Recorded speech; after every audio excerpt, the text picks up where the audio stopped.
This game was ridiculous. um, it was insane, right? It was like they were down by like 20 and 15 a lot, and then they came back, and then it was like, oh damn, they're really gonna pull this off, and it would be a great victory. Um, for multiple reasons, one, the team's not that great. Like the Lakers just haven't been looking good. Two, it's against a rival. And on top of the fact that they're the rival, they're the number one team in the East. So it kind of was like, would be a huge upset. And then it just blows up in their face at the end. So, yeah, I don't know what to say in terms of. I mean, they got gassed. They got gassed, and they're an older team, so they had to finish it in the four quarters. There was no going to overtime. You can tell the Celtics were tired toward in the fourth. They started slowing down, but they're young, so they catch their second wind, and that's it. Like you can't lose that game. You can't go to overtime. You got to ice those free throws. And it's just frustrating. Come on, man. Like we beat the Bucks. So we can beat these good teams. But we don't. It's like they're gassed. What are they gonna do? We only have like 5-6 players that will actually play, that can actually like be part of the rotation. So, well, who are you going to put out there? None. He was doing nothing. He's been doing nothing. He's small, no defense. It's just, Yeah, no, that's a good thing you pointed out, because I noticed that even at the crunch time towards the end, it just felt like I don't think Ham had anyone he could go to on the bench to kind of relieve these guys, at least, or try to create some sort of spark. It felt right. It felt like this had to be the guys that had to get it done, especially AD and LeBron. And I mean, both of them looked tired, but AD was making it very obvious he was tired. LeBron, I think, had a bit of something that he could kind of push through, but AD just looked like he was done, which sucks because he's like the cornerstone of the team. Like it's kind of a bummer, and it's like he's the younger one from the two, so you would have thought this wasn't the case. But then again, we're talking about Anthony Davis here, so yeah, it's just crazy to think that they were up by 10, and they were up by 8, and then it felt like they could have really just put this game away, and it would have been really great to see that. Which was crazy because when they were down by a lot, like somewhere like a little after halftime in the middle of the third quarter, I was like, I don't know if I really want to still watch this game. Like, I just feel like the same. I was just like, am I really gonna watch it, man? But then a part of me felt like, well, let me just see what happens. Well, I think too is just that it to me it felt like during that middle part of the game from second and third quarter, it just felt like they could easily beat the Celtics in the paint. It felt like LeBron, AD, Russell, anybody was getting the layups they wanted. And obviously on the other end, it was just the Celtics were making their shots, especially those 3-pointers that were just going in. And but to me, it felt like, well, if we can beat them in the paint, maybe they can get into foul trouble or something. And that wasn't the case, but I think that's what helped push through. And I think, there was that stretch where like Celtics were just out of whack too. Like they were missing their shots, the turnovers, the traveling. And it was just kind of like, oh damn, like we're really going to beat this team because they're falling apart. And it was just kind of crazy to see going into overtime for it to be very, anticlimactic at the end. It's just kind of like, damn, I can't believe that's how that went down. And at the same time too, every time we lose against the Celtics like this, it just makes me think about how we could have had Jason Tatum had we not taken Lonzo Ball at number 2. So Eden B, like that would have been our guy beating the rival team, and it's just insane to think that that's not the case. And it's just, yeah, man, I don't know what I mean. Obviously, this speaks to the depth too. Like Schroeder was okay. Who else? Like Beverly, he has his moments. Okay, so I mean, look, man, I think at the end of the day, I'm a big Austin Reeves fan, but if Austin Reeves is your third best player on the team, that's rough. Like that's not like I am 100% respect. He needs to, like, we need to re-sign him. We need to get him a solid contract, but if he's our third best player because he's the next most consistent guy, you know, that says a lot. Like he needs to be like our fifth or sixth best player on the team, you know, and then that would be amazing depth, you know. Yeah, yeah. But we don't. So, you know, that's why we had to finish it and we didn't. And once we went to overtime, I look, he was just like, and then you see Russ chucking up the threes like nothing, you know. I'm like, they're giving you those on purpose, man. You know, like there's a reason you're open. You know, they literally like in overtime, they're like, okay, if Russ beats us, that's fine. We can live with that. Let's just make sure LeBron and AD, we don't give them nothing, you know? Yeah. And I mean, it probably didn't even have to do much because the Lakers were so gassed. You can tell. Yeah, no, exactly. And it feels like I didn't know who I was going to go to bring off the bench to at least rejuvenate. You know, and I think the Celtics had like Grant Williams out there who like constantly complains and he's not that great, but yet like, you know, he was serviceable, you know, to the end. Yeah. But it's just like the Lakers don't have anybody like that. And I think that's just kind of what that was. I just thought that the fact that they came back and took over and then were up by 10 just made me feel like, damn, like they're really going to do the upset thing. And then it was just like, oh no, let's just go back to the fact that like they're just not as great, and they're probably gonna, at best, maybe make the play-in at the end of the season, and then see what happens there. And that's like, you know, if they get to that part of the play-in tournament thing. But yeah, I mean, that's if they don't trade for someone, you know. Like they need a trade, you know. Like if it's this team going throughout the entire season, then yeah, like we maybe might make the play-in, you know, like barely, you know. And then the Pelicans are gonna be number one, and we're gonna give them our pick, our very amazing pick, probably, you know. Yeah, right. Oh, that's right. That's true. That's the whole Anthony Davis thing. Yeah, this is where we pay for it. By giving the Pelicans, who are the number one team right now in the West, you know, a gift.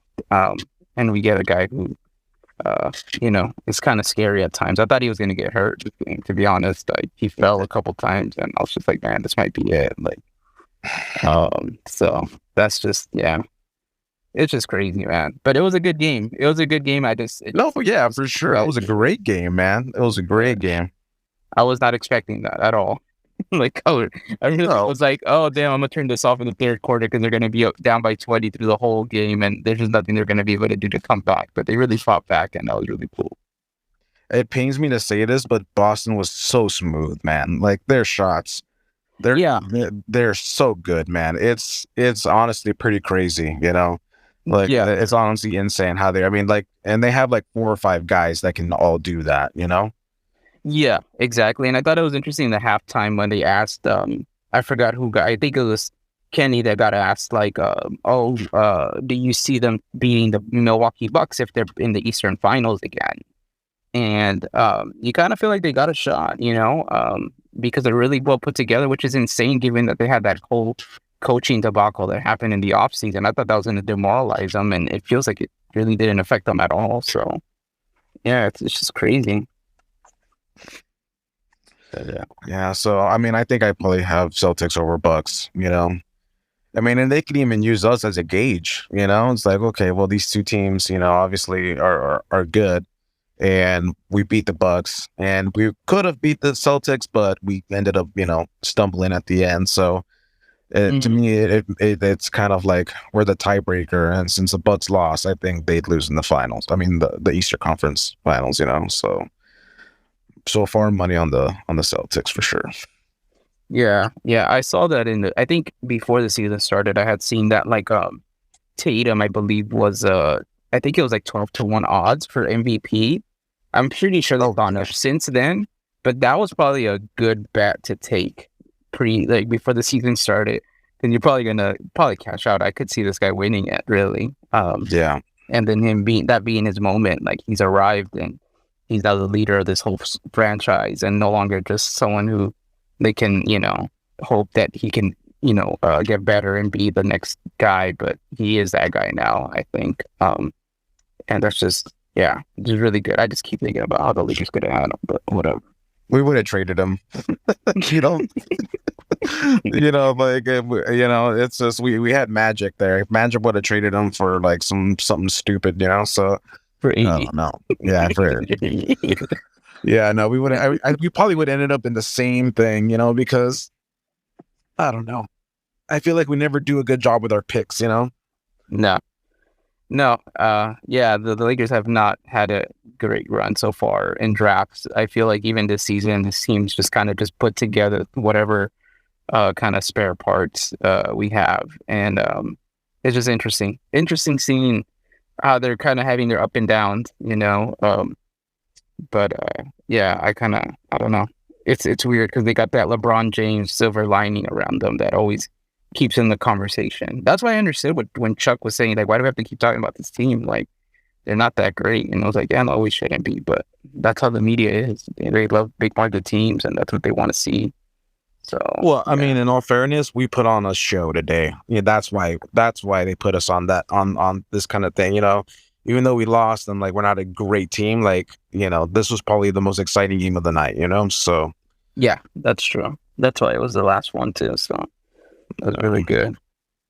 But yeah, man, anxiety, just the full, just anxiety game for sure. Yeah. No, of course. My palms were sweating. I was just like, okay. It was 13, then it was 6, and all of a sudden, there's 5 points because LeBron just inbounds it, to the Celtics, and that was it. Like if you go back and watch it, that's like, oh, that's game right there. Yeah, that's true. I just got onto the. What's up, Pablo? I apologize. Yeah, well, I invited you because you're the Clippers fan. No, a real story. I was at Macy's, right? Just doing some Christmas shopping, and I look, I look in the NBA app, and I see that the Lakers were outscoring the Celtics like 20-5 in the fourth quarter, and they were up by, I don't know, 10 maybe at the time, with like very little time left. I was like, oh, okay, well, that's cool, good for them, the Celtics second night of a back-to-back. And then Donald, I get your text message talking about the game, and I'm like, what the hell just happened? So I checked the app again, and I'm like, how is this going to overtime? Yeah, it was crazy because it felt like it wasn't. It's an exciting game overall, but even when the overtime happened, it just felt more like a loss for the Lakers that they went to overtime because they were up by 8 points by, I believe. There was probably like 2 minutes left in the game when they were up by 8. So it just felt like, okay, this game's on ice. But no, dude, like my cousin was saying, like, there's a play where LeBron inbounds the ball to Westbrook and Smart steals the ball right away in the inbound pass. It gets the easy layup. And then once the layup happens, I just felt like, okay, now they're only down 5 points. And then a 3-pointer is made, I believe, by, I don't know if it was Grant Williams or Tatum that made the 3, but now they're down only 2 points, and then there's still like a minute left or something like that.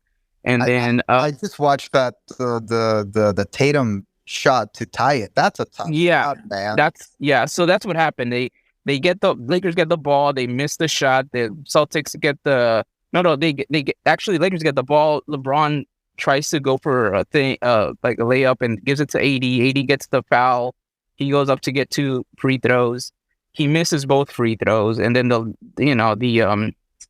Celtics come back, and then that's when you see that highlight of Jason Tatum going 1-on-1 with LeBron with like only like 20 seconds left or something like that. Yeah, that's a crazy shot, man.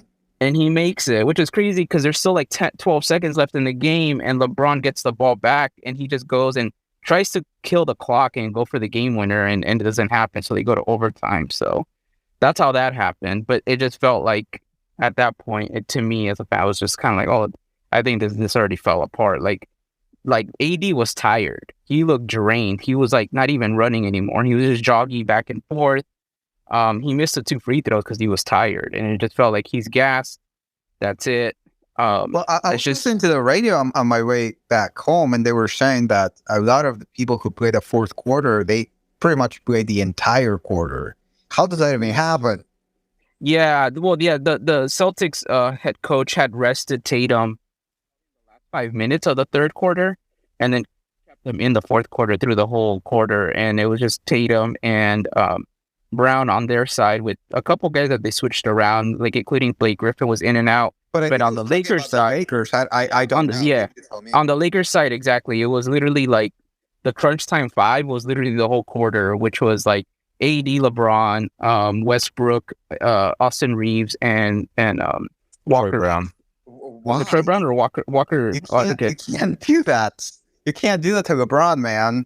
Yeah, but that's what happened. And honestly, to me, LeBron and AD both were tired, but AD was looking like obvious tired. Like it looked very obvious. He was drained. LeBron kind of felt like he could kind of hang a little bit, but he looked tired too. So it was just crazy. I mean, that's just bad coaching. It's I mean, nothing against Darvin, but you can't do that. It's a regular season, you know.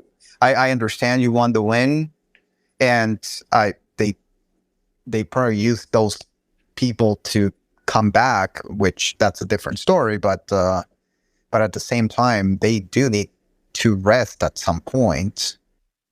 Yeah, but I think it also speaks to the fact that there's no real depth with the Lakers. So he just felt like I think he played whatever the five he trusted the most, and just hope for the best. But yeah, they definitely can't hang. Especially when you're going up against a Celtics team who, the best players are like in their mid to late 20s, and they can kind of, they looked a lot stronger. Yeah, they're a lot stronger in the overtime. Like they didn't look tired at all. Like, I mean, they were tired, but they didn't look as tired as the Lakers looked done. Like it looked like they went to overtime for nothing. So, well, I mean, that game, to be honest, shouldn't have gone into overtime to begin with, but it happens, man. That's crazy. I'm telling you, when I looked at the score the first time, I was like, oh well, this game's over, because I was going to try to hurry, see if I could catch a little bit on of the game on the radio, and yeah, no, I just got to the depression induced post game show, so that was something else. Yeah, it was a bummer, man. Oh well. Yeah, and it was just, as they said, the second night of a back-to-back for the Celtics. They've had a terrible trip, and I think they lost. How the Lakers keep getting teams that play the Clippers the night before. I don't know why that keeps happening, and I know that's happening again this week, if I'm not mistaken. Yeah, it feels like every time a team comes to LA, they have them play the back-to-back with the Clippers or the Lakers because of I think. Probably it's convenient, But no, I'm all for it, but it would be nice if the Clippers got the team on the opponent's second night. Right. It's that nice. Why? Yeah, you guys get the fresh legs, and we don't. Yeah. Once again, like I would totally and I hope that kind of balances out at by the end of the season, but so far, Matt, it feels like every single time. I think the Clippers are playing Denver sometime. I think they play them on Thursday, and I think the Lakers play them again on Friday. Oh shoot! Come on, man! You got to break them in for us, dude. You got to break in Jokic. Yeah, and apparently it doesn't matter. It doesn't matter. No. Oh man. Well. Yeah. All right, man. Well, this was fun. I gotta take the dog out. So, thank you for your thoughts, man. Go for it, dude. All right, man. What up, Dre the fan? You got any thoughts on this game? Anything that we didn't catch? Oh, so I'm sure I didn't. I don't know. I came in kind of later to the discussion. I was just looking for some type of place to vent my thoughts, because there were go for it, man. A lot of thoughts. I don't know what your thoughts on this team is. How far do you think they can go with what you've seen so far in the season? I don't know if you have any thoughts on that. Personally, I was Team Ham the moment he got on the team, because it's like I said, from the moment Ham joined the team, I was rooting for him, because it was just like he's been around that championship mentality. He's been around that championship mindset, that culture, that vibe. So he knows exactly what it takes to win a championship. Yeah. So for him to not really do what he should be doing, as in like utilizing the Lakers in their fullest capacity, even though they don't have they don't have a very good ceiling, but what they do have is they don't have a very high ceiling, but at the same time they don't have a very low floor. So as long as we stay above that floor, that's fine. I would have been fine with the crushing loss tonight after like a 20-point blowout. That would have been fine, honestly, compared to what happened.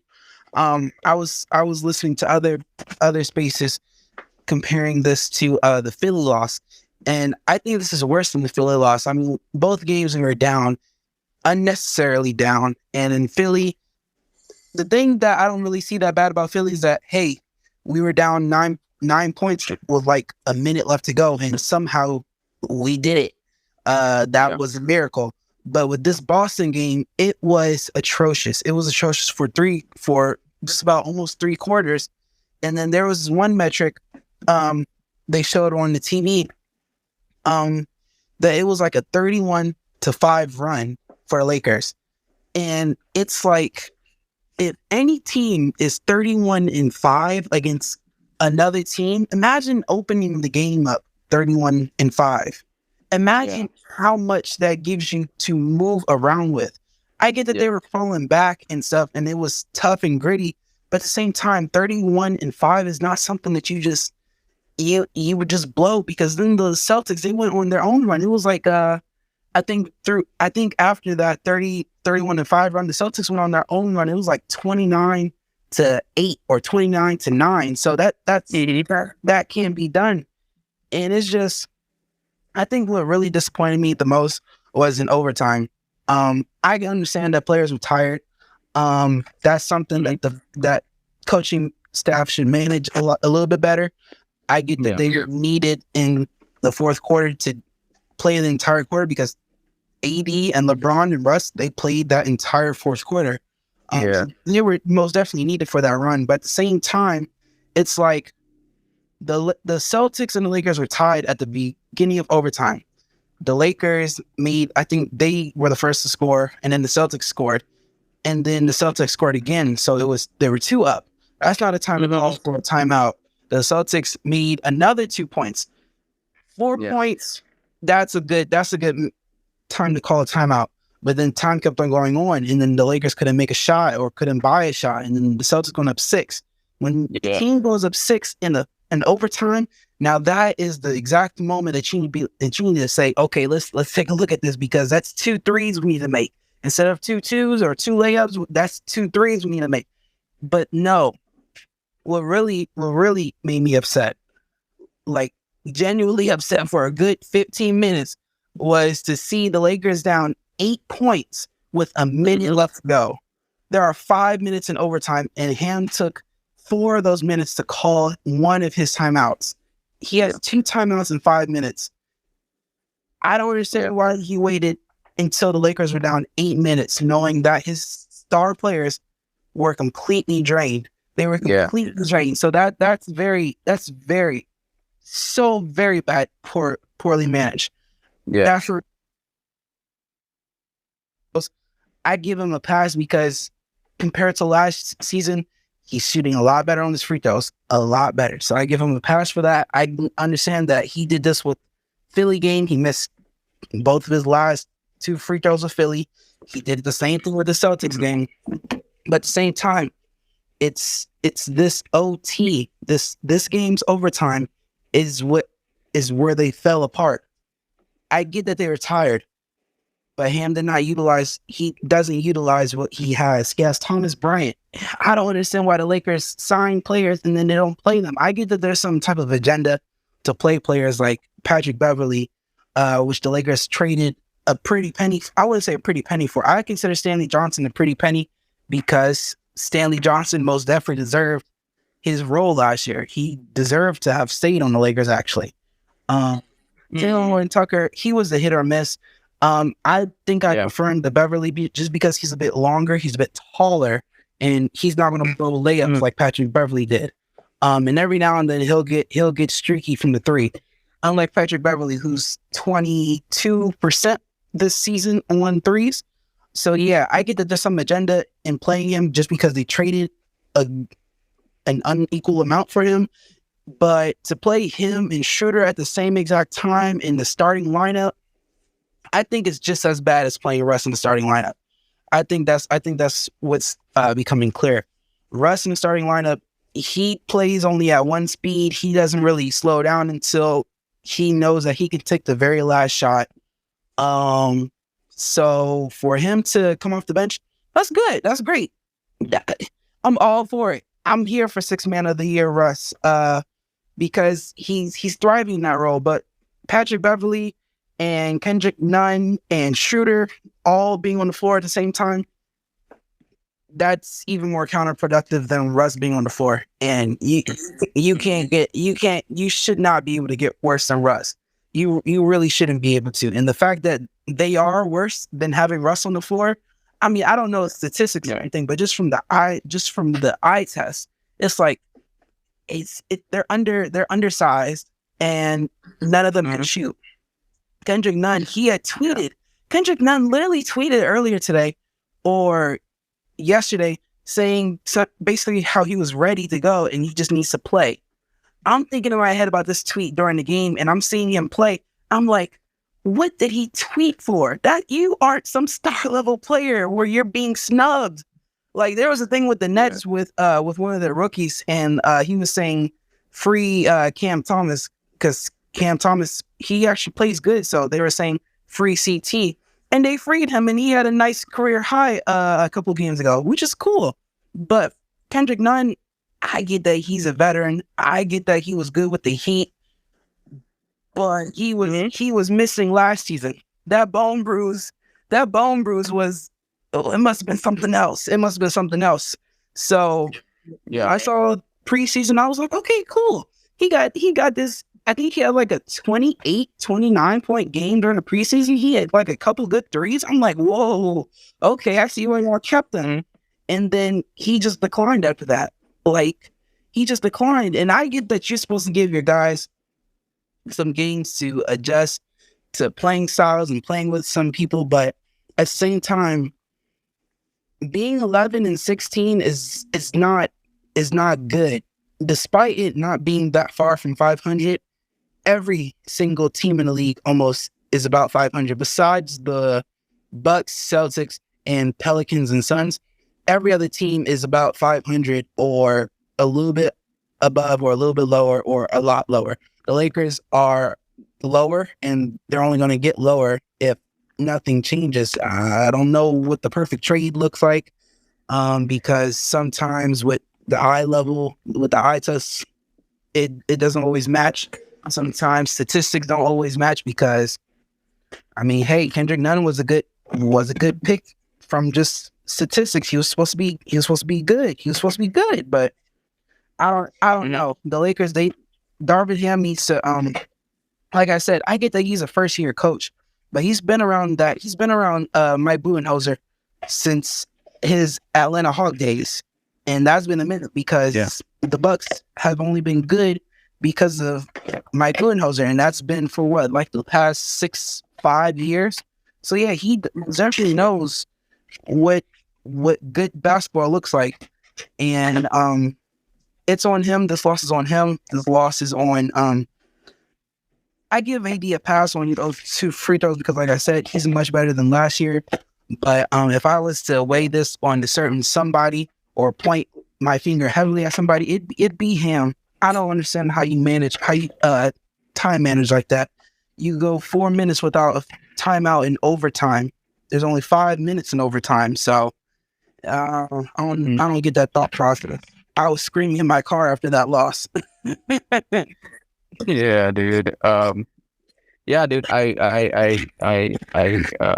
co-sign your sentiments. You did an amazing breakdown. I think you did a way better job than me. I think that you know what I mean? It's just one of those things where Ham, I think he just didn't trust the rest of the bench. But I think even if that's the case, like you said, you signed guys like Thomas Bryant. It is funny you mentioned him because I was thinking like, yo, I think someone needs to come out for AD. Like, I think he needs to sit down for like a minute or two.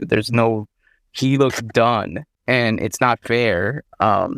And yeah, and then on top of the fact that AD already has all this injury stuff, like we can't afford to, you know what I mean? Like, I think him sitting down for a minute in the fourth, I don't think would have hurt really. But it's just crazy to think that like he really went all out. I guess because he wanted to win, and like you said, I think because of the fact this was a primetime game, I think that played a role into it as well. He probably thought like, oh, let me just show Genie that, you know, I kind of have a team that has what it takes and all that, which is understandable. I did see Schroeder and Beverly. Beverly was okay to me. I think I wasn't too down on him, but I do get that he already has a history of, you know, not ever being enough on a team that's trying to win a title.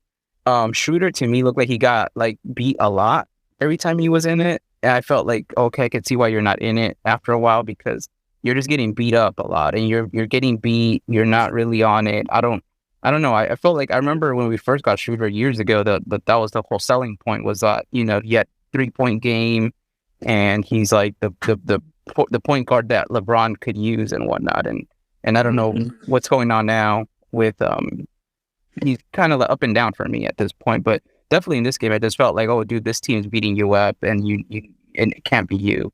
And then like you said, Westbrook, I like Westbrook, but yeah, he does have a thing where like it's a certain style, it's a certain pace that he plays with, and yeah, but I just think like you said, like it doesn't feel like there's enough. And I honestly, I'm with you too. I don't know what the trade looks like, what the perfect trade would look like that would help this team kind of overcome and be someone that contend, because even if you get into the play-in, like it just my whole thing with the play-in, especially because we've already done that a couple of seasons ago, is the whole like you win it and then you're playing against the number one team, and then that number one team is way too good, so then you kind of just set yourself up for like a failure thing. Like if anything, it looks good for the coach, as he said down here, he could say on his resume like I took this team to the postseason.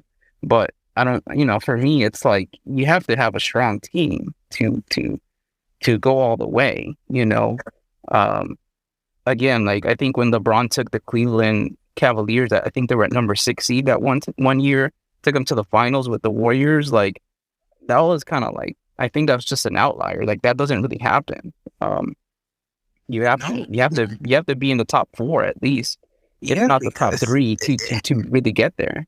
Because it's LeBron, so it's like when teams don't capitalize on who they have and what they have, it shouldn't really matter about who they have, but it's about what they have. The Pelicans, I knew that they were going to be good this season because of who they are, but what they have and what they've been pushing towards just makes my eyes pop. It really does. The Suns are a team to beat up on. To be honest, I think the Suns were lucky last season in terms of who they played a lot of. Just like I consider the Lakers lucky because they played the Spurs 3 times in 1 week, so they got some easy wins. I'm not going to deny that, but at the same time, I'm not going to refute the fact that you were saying how the Lakers are going to even if they do get in the play-in and they're the 8th seed and then they go against the number 1. I want to retract what I said about their ceiling. The ceiling is unknown because of one, when you get AD and LeBron going like this, both of them had 30. They were like mid-30s in points. AD is also the top rebounder in the league. So when you got those two, and LeBron, despite him being a year 20, is playing out of his mind. So when you got 2 players like that, you can easily call them 2 of the top 10 players in the league. I get that Jason Tatum is making a huge name for himself, but Jaylen Brown, despite how great he is also, I wouldn't consider him a top 10 player yet. The Lakers got 2 top 10 players, and they're not using them or using the team how they're supposed to be using. Back to the trade thing, it's something unknown. You don't know if the odds is going to work. You don't know if the statistics are going to work. At first, I was like, okay, I don't know if I want to bank on this Russell Westbrook thing on him coming off the bench. So maybe we should just trade him. But tonight, Russ has 4 blocks. He had 4 blocks tonight. Oh my God. And like 3 of them were on Jaylen Brown. And Jaylen Brown is a very swifty player. So it's like your guard, the guard that's known not to play a single lick of defense, played much better defense in this one game than Patrick Beverley has done this entire season. I'm not saying that for Russ to start. I love him coming off the bench. This has been the best version of Russ he's ever been on the Lakers. Granted, this is only his second year, but in terms of like what he brings to the team, he brings so much winning spirit. So for him to have these 4 blocks and for them to lose this game, it just blows because these are wasted efforts. These are wasted efforts. You get LeBron to score 30 points. This is not something that he's just going to be able to do eventually. Like he told Schroeder that he wants to play another 5 to 7 more years, but we gotta be realistic here. One injury is gonna end it all. It's gonna end it all. Whether it be another ankle twist or another groin or something with the leg, it's only gonna be something with the leg for him. So it's gonna be something that's going to take him out, or if he's just going to slowly digress, and he's slowly digressing, and that's unfortunate. But if we consider 30 points, he almost had a triple-double tonight. If we consider this digressing, imagine what he's going to be in another 5 to 7 years. Yeah. He's still going to be putting up like 20-something points from 4 at least 18 and 19. So this is not something that the Lakers can just blow. They got 2 first-round picks. Make a trade, something, because Patrick Beverley and Kendrick Nunn cannot be allowed to step on that court and blow wide open threes or wide open layups. Patrick Beverley blew wide open layups tonight. He had 2 nice threes, but they were wide open because no one is going to guard him when they know that he cannot shoot. I don't know at this point. I might trust Russ a little bit more with a 3 ball than Patrick Beverley. That game where he made 2 half-court threes at the end of the quarters against the Raptors, yeah, that got me in the type of mood about Russ. But it's just it's not like they need to do better, and I know they can do better, especially him. These lineups should not be looking so small when they know the formula to winning. Ham knows the formula to winning. The Bucks won last season because they had Giannis and Brook Lopez. Or when they didn't have Brook Lopez, they had Giannis and Bobby Portis. Or when they didn't have Bobby Portis, they did have Ibaka last season. They used Ibaka as well. So he knows most definitely that what it takes to win, it takes a big man. AD, despite what he's doing, is not a big man. He is a great power forward, a great one. I will never, ever, if I'm Darvin Ham, I'd never put AD at the center, despite how quick and shifty he is as a center. Joel Embiid is up there too, but AD, he's a jack of all trades because you don't know what he's about to do. Them little moves that he's pulling, like he's this Austin Reeves size.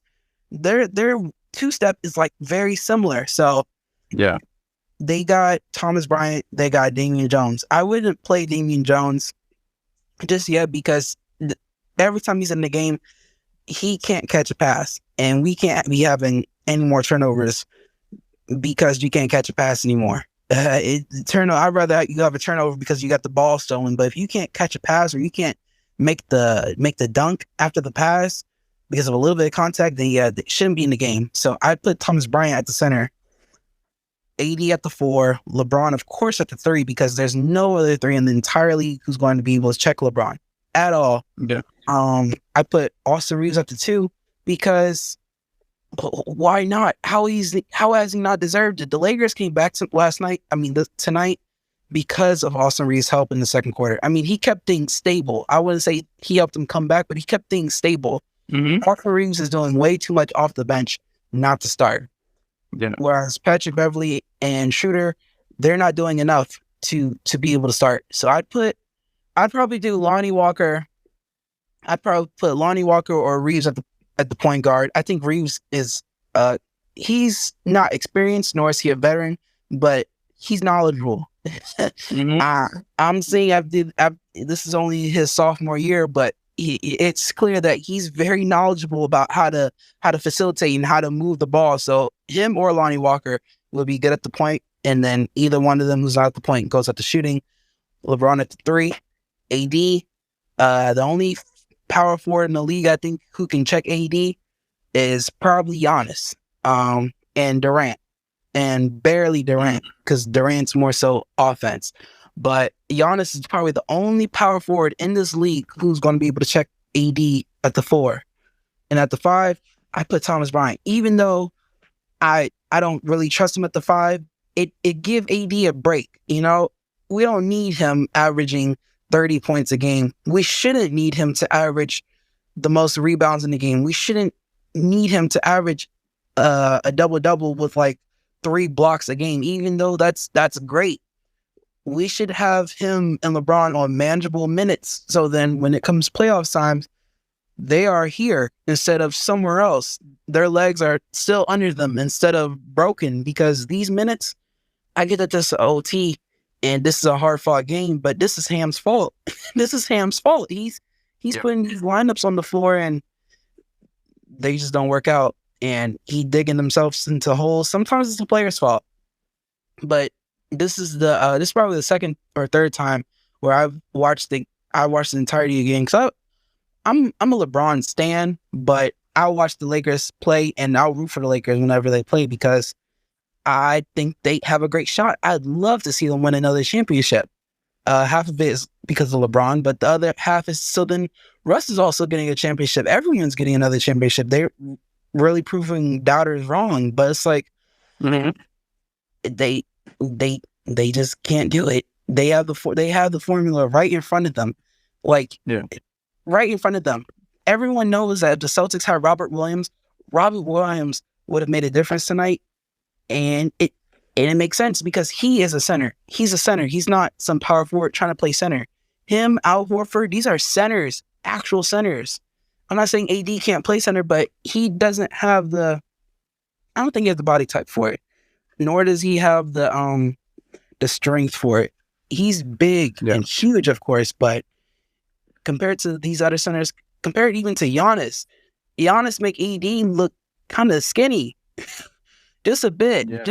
So those are my thoughts. Those are my thoughts. The Lakers have what it takes, but to do, they need to put it all together. They know what to do. They just need to do it. They need to do it. Just do it, like Nike. Yeah. Well, thanks so much for your thoughts, dude. I really appreciate that you jumped on and that you said a lot, dude. I love that you broke down the game really well. And yeah, man, I hope that they figure it out somehow. Me too. Yeah. Or if I'm gonna crash my car one of these days, oh my gosh.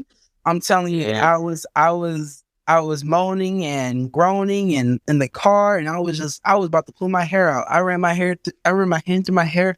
I felt something ripping. I was like, man, let me calm down. I almost had to pull over because it's just like I watched this game. I watched the Lakers at work for the most part. So right as the games are ending, I'm about to get to the car, and it's like, man, I don't want to leave work so that I can watch this entire game before, so I don't have to drive and try to watch it because that's dangerous. So I'm watching the game now. It's heartbreak after heartbreak after heartbreak. Lakers do not need to be 11-16. Honestly, they could be above 500. I'm not saying they be Bucks or Celtics right now, but they can be like, they're 11-16. They could be like 17-12. They honestly, they did not need to lose a lot of these games, especially that Blazers game. I just now remember the Blazers game, but that was before they got all this new formula. Before he started to look like prime AD plus some. You remember that Blazers game that Russ stole the last 2 shots of the game and basically blew it for them, right? Yeah, that's what I was somewhat thinking. I was like, I hope that doesn't happen again because I felt a little bit of that in towards the end because it was like they were up by like 6 or 8 points. I was just like, just keep it. And then I was just like, please don't do anything. Obviously, it's the opposite though, but like it just kind of like I kind of felt like I hope Russ doesn't be the guy again because I don't want to see him get blamed twice for the thing. That would be bummer. So. Yeah, and I think he knows pretty well by now that despite him being the triple double king, despite him being an all-star, all-time Hall of Fame first ballot type of player, he knows that he is bench bound now. So if you can get someone like that to commit, you got to have the entire team to commit. You know, like don't have that. Sure. Well, thanks so much, man. I'm gonna let Billy come on and have him speak his thoughts. What a bummer results here for tonight's game. Especially going into overtime tonight. I was not expecting that. Mm-hmm. But I think the end results were at the free throw. But man, I gotta jump in and I gotta like really echo what you said. Like he had a lot of great he had a lot of great insights and input and a great breakdown of the game. That there's some things I didn't catch and some things that we gotta support. You know, a lot of the topic of tonight was, what does a trade deadline look like? Well, we don't want to cash in coming in February before and after the All-Star break, because then that will put the Lakers on the salary cap and it will look desperate. And the Lakers have a reputation during the offseason that let's show us let's show our deck of cards before putting in the deal. And then things backfired. So the Lakers should not do that, and they should wait to the summer deadline. And while you guys were having this conversation of the breakdown of the game, there's a huge list. So if Patrick Beverley and Nunn, they seem like red flags for this team, then they should go to smaller markets, and we should pick up someone from smaller markets and then worry about that Westbrook. But Westbrook has a package with him, and I believe 2028 and a 2029 All-Star pick, right? So there's that. Like a first round pick, you're saying? Exactly. So for those years, and we could trade it to a big city team, a big market team, you know. But the question is who? And I think we had, great, like, in the text messages, you and I were like, man, we should have done that Pacers. And looking back right now, that Pacers game against the Lakers, a couple of weeks back, that showed a lot. Like, man, we should have taken that deal during the summer. And that was in a table. But sometimes, management of the Pacers is like, why are we going to help the Lakers win another championship by trading off some good guys that we have in the puzzle? So, yeah, it does seem like a big mystery what's going on, right? Yeah. So, but my prediction and my hope for a trade is wait until the end of the season and just have that bring that back, that conversation, right? And I don't know how the media. So you're saying like they should stick to this roster. Exactly. Because this roster is still developing. And then, having this conversation, I don't know, Donald, if you've seen this, but, in terms of hockey, right? Even though like the Kings and the Lakers, they share the same building with that other LA team. So it feels like that 2020 LA Kings roster where you see a bunch of young guys and a bunch of veterans all in one team. So, I mean, we got AD, we got LeBron, we got Russell Westbrook, who are like the veterans, Patrick Beverley, who is a veterans. And then I see a lot of younger cats, right, into the team. So it's like, I see like that mixture. And now with the NBA changing into more of an individual game for stats, right, and report and performance on the floor, that is something we haven't seen in 30 years. And I think every day the game is changing and it's hard to keep up as a fan, right, with all these individual stats coming in. But from my perspective is to see what was the end results here. Was it turnarounds? Was it turnovers? What was going on here? Like, Was it too much outside the paint? Was it fastball breaks? Who was not taking care of the backboard? Questions like that really bring me up to mind. But at the same time, the game is changing from like, oh, look who shot a three, look who's this groundbreaking record, these individual stats, right? So that's how the game is like actually changing. So like, that's why there is a interest of conflict between coaches and players. And, at the end of the day, we could point fingers at Durham and say, hey, he didn't coach very well tonight. And I don't know what was his state of mind today. I don't know if he was treating it like a finals game, because that's what it felt.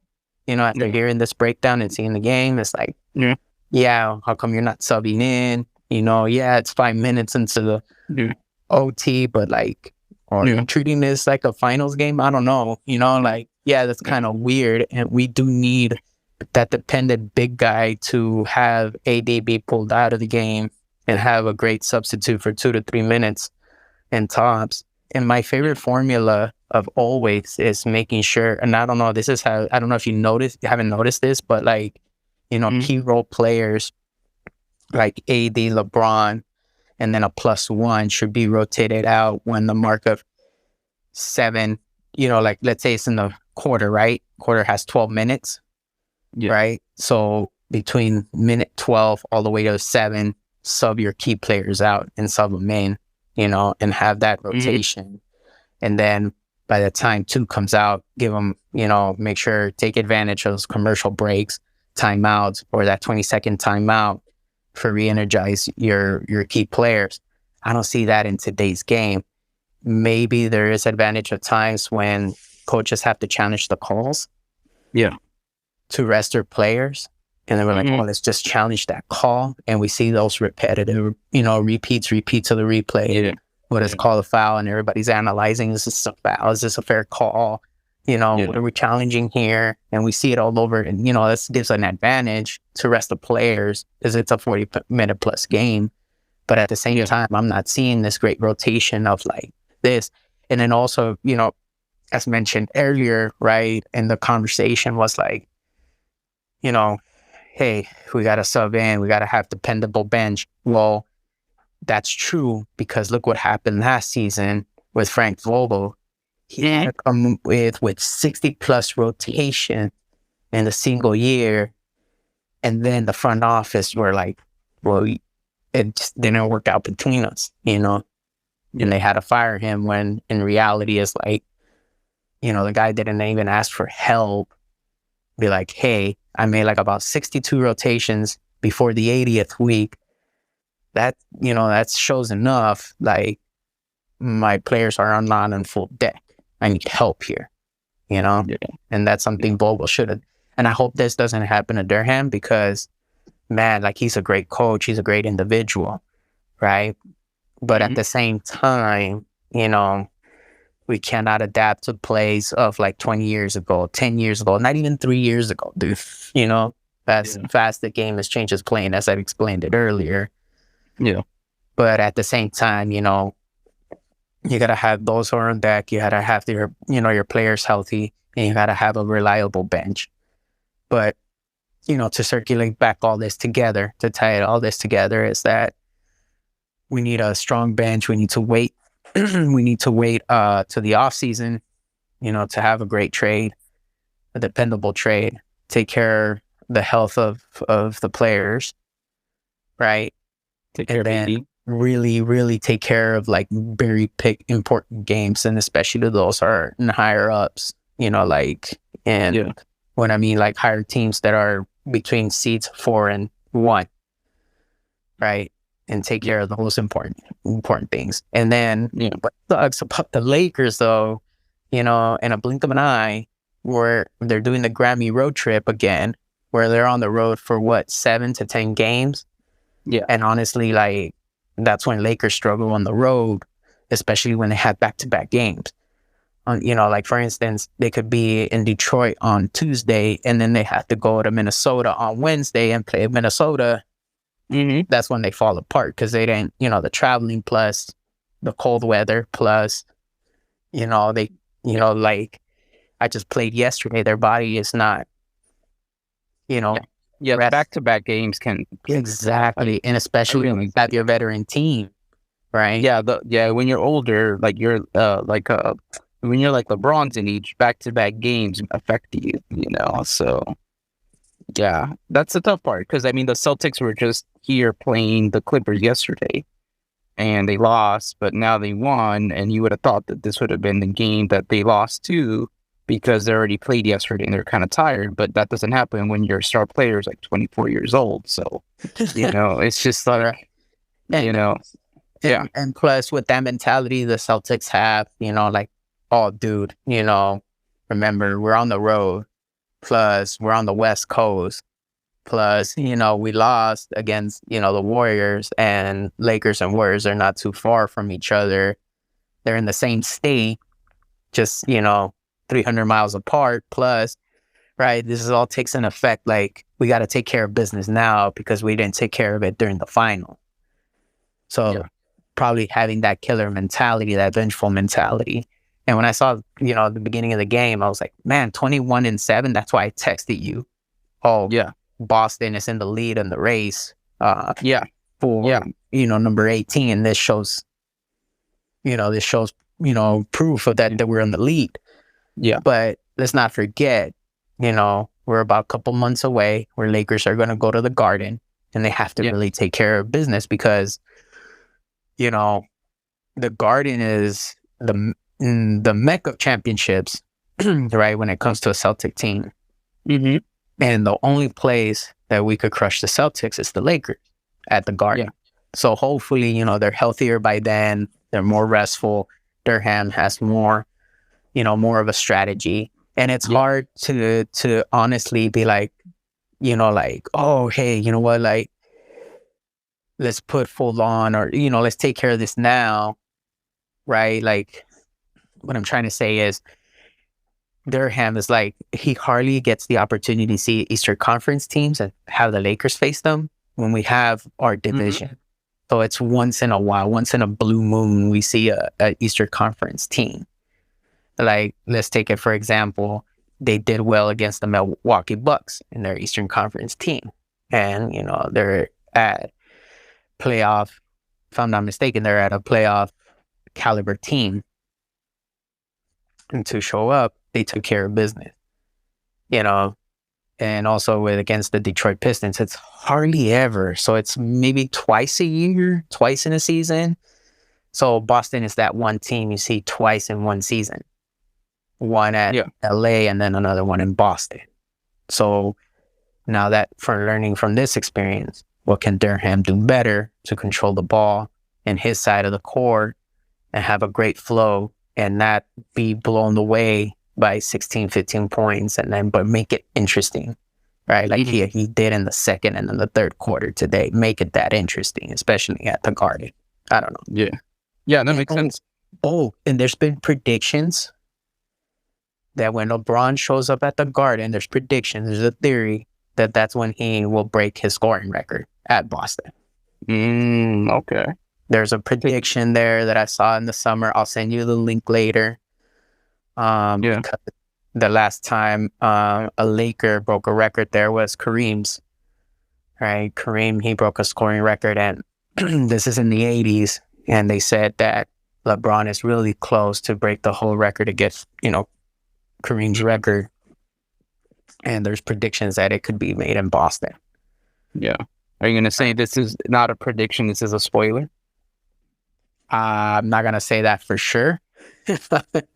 I mean, it is Boston. Anything could happen, and anything could happen in the season. But remember, also take this into account that LeBron missed those five games during, in the last couple weeks, right?